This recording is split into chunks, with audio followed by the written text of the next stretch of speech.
교회의 절기 중에서 이 성탄절은 여러 가지 전통과 상징들이 굉장히 풍성한 그런 절기입니다. 먼저 성탄 트리가 있죠. 우리 강단에도 이 나무 모형의 성탄 트리가 있는데 이게 어떤 나무인가 하면 전나무입니다. 그래서 이 유럽 같은 데서는 성탄 절기가 되면 광장에다가 한 20, 30m 되는 실제 나무를 갖다 심어 놓습니다. 광장 중앙에 심어서 성탄 트리를 이렇게 장식하고 축하하는 것을 보게 됩니다. 이 성탄 트리는 로마 시대부터 내려왔습니다. 그래서 성탄절을 기념해서 사람들이 하나둘씩 장식을 하는 게 퍼져나갔고, 그리고 중세 때 독일의 종교개혁가 마틴 루터에 의해서 널리 퍼지게 되는 것을 보게 됩니다.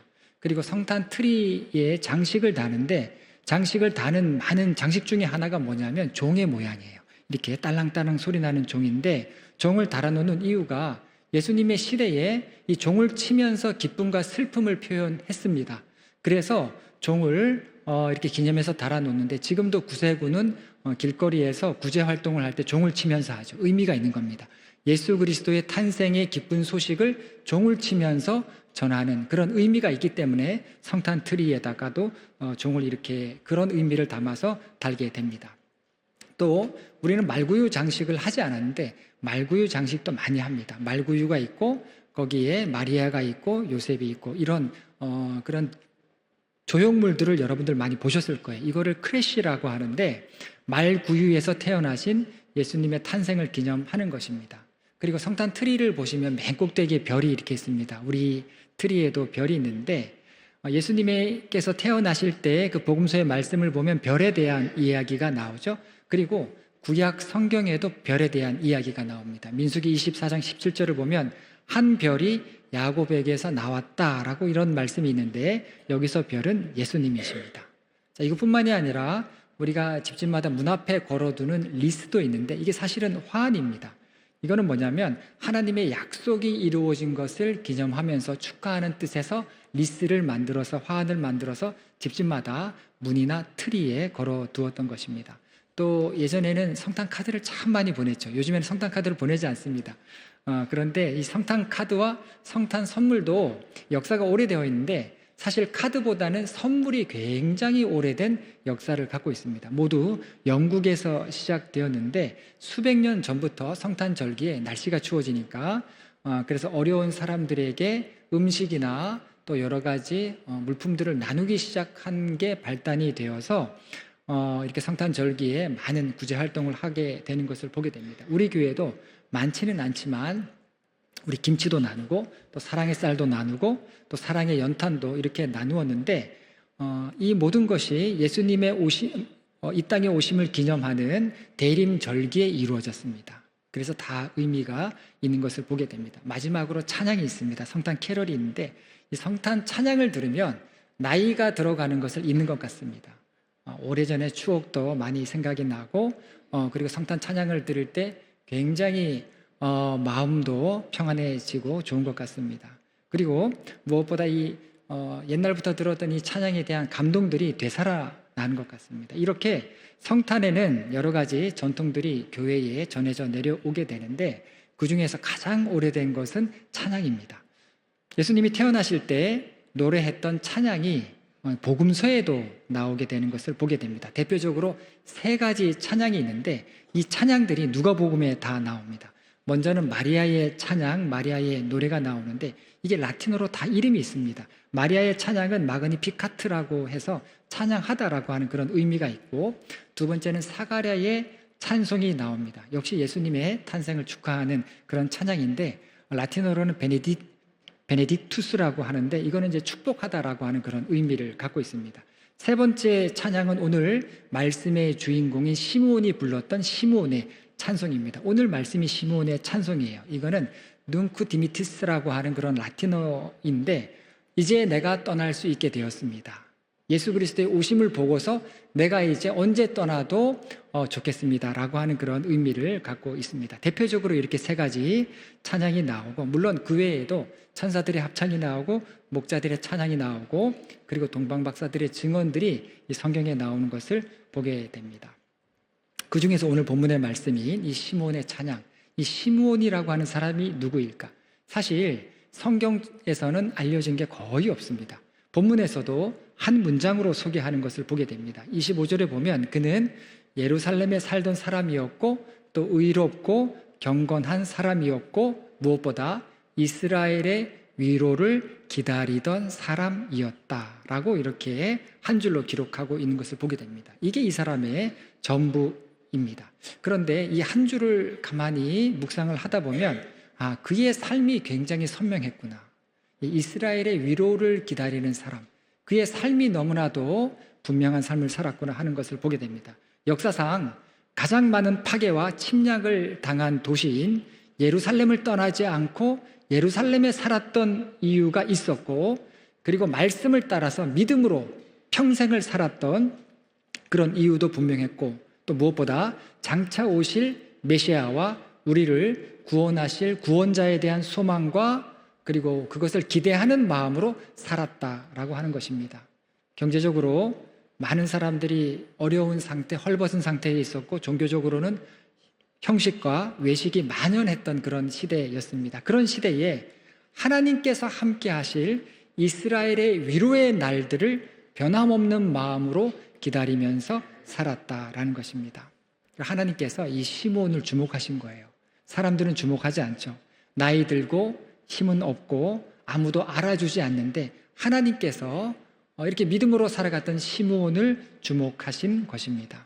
결국 시므온은 성전에서 아기 예수를 만나는 영광을 누리게 됩니다.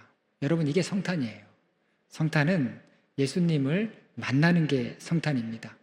그 예수님께서 나의 위로자가 되시고 나의 구원자가 되심을 믿는 사람에게 주님께서 찾아오시고 만나 주시는 것입니다. 그러하기 때문에 예수 그리스도를 만나는 것이 우리 삶에 있어서 가장 큰 선물이 됨을 우리는 알아야 하는 것입니다.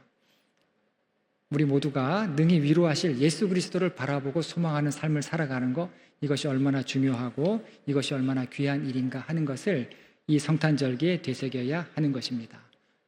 빅터 프랭클이라고 하는 사람이 있는데, 이 사람은 2차 세계대전 당시에 아우슈비츠 수용소에서 살아남은 사람이에요. 원래 의사였습니다. 그런데 유대인이었기 때문에 그래서 수용소로 잡혀 들어가게 되는데, 그 수용소의 경험을 토대로 새로운 치료법을 만들게 됩니다. 그런데 이분이 어떤 이야기를 하냐면, 수용소에서 갇혔던 사람들이 10월 달만 되면 새로운 희망을 갖기 시작했다라는 것입니다. 거기 갇혀있던 유대인들이 다 믿는 사람들은 아니었는데, 그들 중에는 히틀러가 크리스천이다 라고 생각하는 사람들이 있었다는 거예요.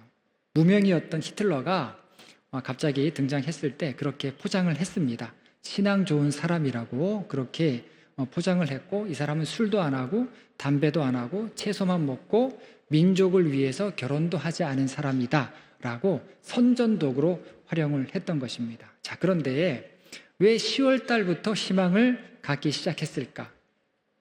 요즘 말로 하면 크리스마스 특별 사면을 기대했던 것입니다. 2달 전부터 기다린 거예요. 이게 많은 유대인들에게 생명의 끈이 되었던 겁니다. 그래서 이 2달 동안 크리스마스를 기다리면서 그 기간 동안에는 참혹한 환경도 견뎌냈다는 거예요. 점점 날씨가 추워지는데 추워지는 날씨도 이겨낼 수 있었고, 그리고 굶주림도 이길 수 있었다라는 것입니다. 그리고 12월 달이 되면 벽에다가 남은 날짜를 계산해서 하루씩 지워가면서 표시하는 그런 사람들도 있었다는 것입니다. 서로 이제 얼마 남지 않았다고, 이제 며칠 남지 않았다고 우리 힘을 내서 견디자고 그렇게 위로를 하기도 했다고 합니다. 이런 들뜬 상황이 12월 20일, 24일까지 계속 이어졌고, 12월 25일 당일에도 하루 종일 초조한 마음으로 기대했다고 합니다. 그런데 매년 성탄절마다 아무 소식이 들리지 않았다는 것입니다. 놀라운 것은 상당수의 사람들이 12월 26일 날 죽음으로 발견되었다는 겁니다. 매년 그리고 이런 일들이 반복적으로 있었다라고 그의 책에서 이야기를 합니다. 여러분, 우리도 살아가면서 슬픈 일이 참 많죠. 또 괴로운 일들도 많습니다. 억울한 일들도 많고 서러움도 많이 겪습니다. 그럴 때마다 상심한 마음으로 우리는 위로를 구합니다. 하지만 우리가 이 세상에서 참된 위로를 얻기가 너무나도 힘들어 보입니다. 그래서 예수 그리스도의 위로를 구하는 믿음이 얼마나 소중한가, 하늘의 위로를 바라고 기대하는 마음, 그 믿음이 얼마나 귀한가 하는 것을 우리는 다시 생각하게 됩니다. 하늘의 위로를 구할 때, 예수 그리스도께 위로를 구할 때 우리가 여기 있어야 하는 이유, 그리고 내가 이렇게 살아가야 하는 이유, 그리고 남들이 뭐라 할지라도 내가 믿음으로 다른 삶을 살아야 할 이유, 그 이유를 예수 그리스도를 믿는 자에게, 예수 그리스도의 위로를 구하는 자에게 하나님께서는 허락하시는 것입니다. 오래 사는 거 참 중요합니다. 오래 건강하게 사는 것이 중요하지만, 그러나 더 중요한 것은 우리가 사는 날 동안에 메시아를 만나는 거, 너무나도 중요합니다. 유명하게 사는 거, 이것도 나름 의미가 있고 또 우리 삶에 어떤 보람이 됩니다. 그러나 역시 나를 구원하시고 위로하실 분을 만나는 것, 이것이 가장 중요한 것입니다. 우리 인생의 가장 큰 축복은 예수 그리스도를 만나는 것이고 아는 것에 있다라고 하는 것, 이것을 고백하는 믿음, 그 믿음이야말로 우리로 하여금 이 땅에서 하늘의 위로를 얻게 할 것입니다. 이 놀라운 비밀인 예수 그리스도가 우리의 유일한 위로자 되심을 여러분의 마음과 여러분의 입술로 고백하고 선포하는 귀하고 복된 성탄의 절기가 되시기를 간절히 바랍니다. 기도하시겠습니다. 하나님, 오직 하나님만이 우리의 위로자가 되심을 믿습니다. 예수 그리스도께서 이 땅에 오셔서 우리를 구원하시고 또 우리의 상담자가 되심을 믿습니다. 예수 그리스도를 믿는 믿음이 더하여지는 이 귀하고 복된 절기가 될 수 있도록 인도하여 주시옵소서. 예수님의 이름으로 기도합니다. 아멘.